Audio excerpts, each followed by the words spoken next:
The internet is without a doubt one of the most groundbreaking inventions to date.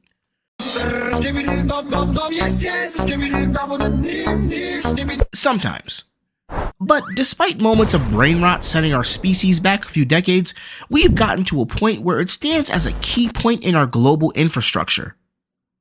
So what happens when an untested security update gets pushed out to an OS used by roughly 70% of the world's computers?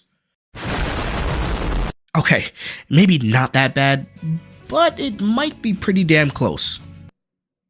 Now, what the hell is Crowdstrike? Crowdstrike is a major player in the cybersecurity field, providing a suite of protections against many cyber attacks that can literally threaten the very fabric of our connected infrastructure. Ironically, this also means that should something like a targeted attack or sheer incompetence happen, hundreds of thousands of machines will be affected. And we're not just talking your nana's laptop. We're talking air travel, banking, and medical systems. Which is exactly what happened when an update to the Falcon sensor security software was pushed out on July 19th, 2024. Many of these critical systems just stopped.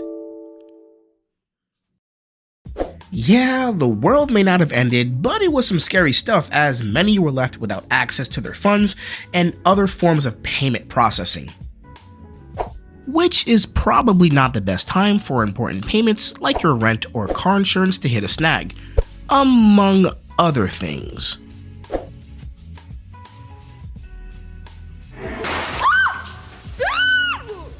All jokes aside, many airports were crippled, and outside of the few facilities that had offline or paper backups, many hospitals couldn't access their EMRs with staff not being able to log in at all.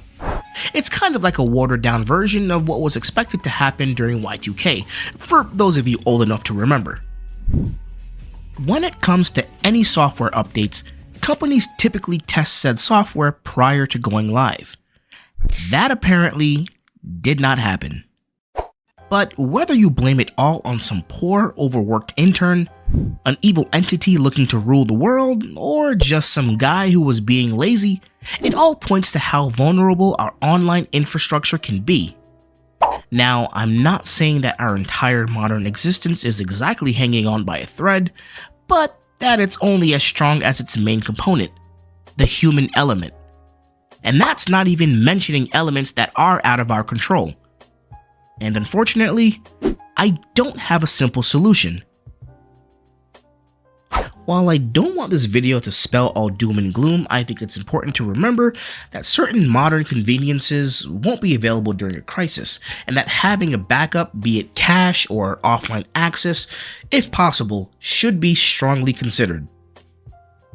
And on that note, keep in mind that all this just happened to occur only 5 months after the largest cell phone outage we've experienced in the country as of the recording of this video. Even though this was stated to not be the result of malicious intent, people are still rightfully concerned. Again, while I highly advise against living in absolute fear, all I'm saying is don't get too comfortable. Maintain a level of situational awareness. Let me know what you guys think down in the comments, and if you want to hear me ramble on about PC related content, and mosey on over to this video right here.